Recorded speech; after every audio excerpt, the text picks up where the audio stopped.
सतीश मूळचा उत्तर प्रदेशच्या बदायूं जिल्ह्यातला एक साधा माणूस. पांढरट वर्ण, शांत स्वभाव आणि डोळ्यात एकच इच्छा, आपली पत्नी आणि 5 मुलांना सुखात ठेवण्याची. सतीशने नीरजशी 13 वर्षांपूर्वी प्रेमविवाह केला होता. दोघांनी गावात खूप चांगला संसार थाटला होता. पण शिक्षण, नोकरी आणि भवितव्याच्या शोधात ते दोघं 5 वर्षांपूर्वी नोएडामधल्या मामुरा गावात भाड्याने राहायला आले. सतीश एका प्रायव्हेट कंपनीत काम करत होता. पगार फारसा नव्हता, पण पुरेसा होता, फक्त गरजा भागवण्यासाठी. नीरज घर सांभाळायची. 5 मुलं, एका मागोमाग एक जन्मलेली. त्यांचं घर नेहमी मुलांच्या हसण्याने भरलेलं असायचं. पण त्यांच्या घराच्या समोरच्या खोलीत राहायचा अर्जुन, वय 24, एकटा राहणारा तरुण, हाऊसकीपिंगचं काम करणारा. सतीशच्या अनुपस्थितीत घराजवळ नेहमी वावर असलेला, मुलांशी खेळणारा, मदतीला तत्पर आणि त्या पलीकडे काहीतरी वेगळं. नीरज आणि अर्जुनमध्ये सुरुवातीला बोलचाल, मग हळूहळू काहीतरी जास्तच. सुरुवातीला हा संबंध फक्त मैत्रीपुरता होता असंच वाटत राहिलं. पण त्या नजरेत, त्या चहाच्या कपात आणि संध्याकाळी गच्चीत लपून बोलण्यात काहीतरी लपलेलं होतं. सतीशला संशय यायचा, पण तो विचारायचा नाही, कारण विश्वास होता आणि बहुधा थकवा. नीरजच्या मनात काहीतरी बदल झालेला होता. ती पूर्वी इतकी सतीशकडे ओढेने वागत नव्हती. घरात शांतपणा वाढत चाललेला. 5 मुलं, पण आईच्या चेहऱ्यावर सतत काहीतरी विचार झपाटल्यासारखा असायचा. दुसरीकडे अर्जुन आता नीरजला फक्त मैत्रीण म्हणून नव्हे, तर मालकीण म्हणून बघायला लागलेला. त्यांचं हे प्रेम 3 वर्ष चालू होतं, पण त्यात समाधान नव्हतं, कारण अर्जुनला आता कंटाळा आलेला. तो नीरजपासून दूर जाण्याचा विचार करत होता आणि नीरज, तिच्या दृष्टीने अर्जुन हा तिच्या कंटाळलेल्या संसारातून सुटण्याचा एकमेव रस्ता होता. पण अर्जुनच्या मनात आता दुसरी मुलगी होती. सोमवारच्या दिवशी संध्याकाळचे 6 वाजले होते. सतीश कामावर गेला होता. मुलं बाहेर खेळायला गेलेली. नीरज एका पलीकडच्या बहाण्याने अर्जुनच्या खोलीत गेली. त्या दिवशी तिने केस नीट बांधले नव्हते. चेहऱ्यावर काळजी होती. अर्जुन, आपल्याला काय करायचं आहे? तू आता माझ्याशी बोलणं टाळतोयस. तिच्या स्वरात घाई होती. अर्जुनने तोंड वळवलं. नीरज, आपण हे बंद केलं पाहिजे. तू 5 मुलांची आई आहेस. मी आता या सगळ्यातून बाहेर पडायचं ठरवलं आहे. नीरजने त्याच्या हाताचा पंजा पकडला. अर्जुन, तू हे असं कसं करू शकतोस? अर्जुन, तू हे असं करू शकत नाहीस. मी माझं सगळं उद्ध्वस्त केलं तुझ्यासाठी. अशातच त्यांच्यात वाद सुरू झाला. त्यात शब्द कठोर होत गेले. एकमेकांवर आरोप होऊ लागले. मग अचानक अर्जुनचा राग अनावर झाला. त्याने नीरजला ढकललं. ती डोकं आपटून जमिनीवर पडली आणि पुढच्या क्षणातच तिच्या डोळ्यावर अंधार येऊ लागला. अर्जुन घाबरून गेला. त्याला वाटलं ती बेशुद्ध झाली आहे. त्याने तिला उचललं आणि जवळच्या रुग्णालयात नेलं. तिथून रेफर झालं कैलासचं हॉस्पिटल आणि तिथून जिल्हा रुग्णालय. डॉक्टरांनी हात वर केले. नीरज मरण पावली होती. पोलीस घटनास्थळी पोहोचले. अर्जुनला ताब्यात घेतलं. सतीश रुग्णालयात धावत गेला. डोळ्यात अश्रू नव्हते, फक्त 5 पोरांची ओढ. त्याला अजूनही कळत नव्हतं की काय झालंय. पोलिसांनी अर्जुनवर कलम 302 खुनाचा गुन्हा दाखल केला. नीरजच्या वडिलांनी अर्जुनवर आरोप केला की त्याने नीरजचा गळा दाबून खून केला.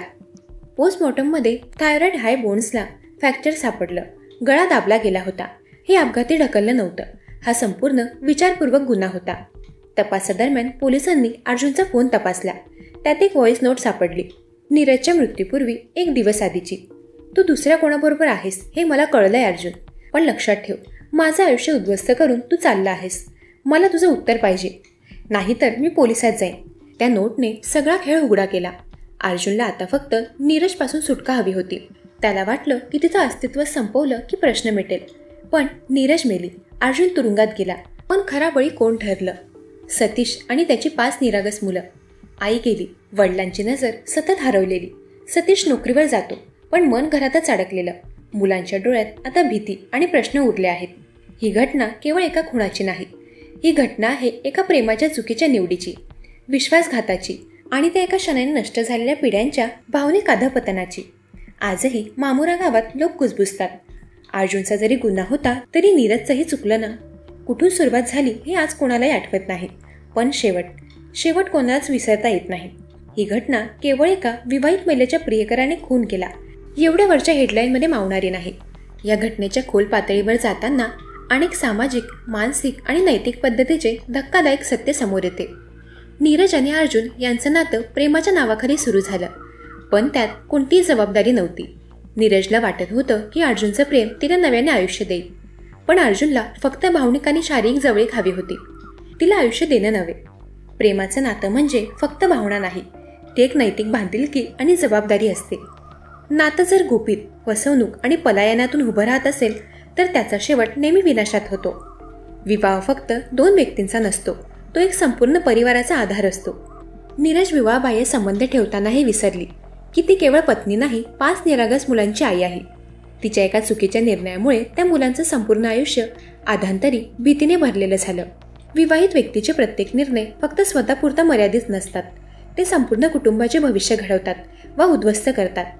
एखादा गुन्हा अचानक होत नाही, तो हळूहळू घडतो. या प्रकरणात गुन्हा त्या क्षणाला झाला जेव्हा अर्जुनने नीरजला ढकललं, पण त्याचा पाया तयार झाला होता 3 वर्षांपूर्वीच, जेव्हा त्यांनी चुकीच्या वाटेने नातं सुरू केलं. गुन्हा हा एक क्षणाचा परिणाम असतो, पण त्याचा जन्म अनेक दिवसांच्या चुकीच्या निवडीमध्ये दडलेला असतो. सतीशला संशय होता, पण त्याने कधी नीरजशी मोकळेपणाने संवाद साधला नाही. नीरजनेही आपले भावनिकांतर एकटेपण कोणाशी वाटलं नाही. नातं टिकवायचं असेल तर संवाद हवा. गप्प राहणं ही नात्याची हळूहळू होणारी हत्या असते. प्रत्येक गुन्ह्याचा बळी फक्त मृत नव्हे तर जगणारेही असतात. या घटनेत नीरज मेली, अर्जुन तुरुंगात गेला, पण सर्वात मोठा बळी ठरला सतीश आणि त्याची 5 मुलं.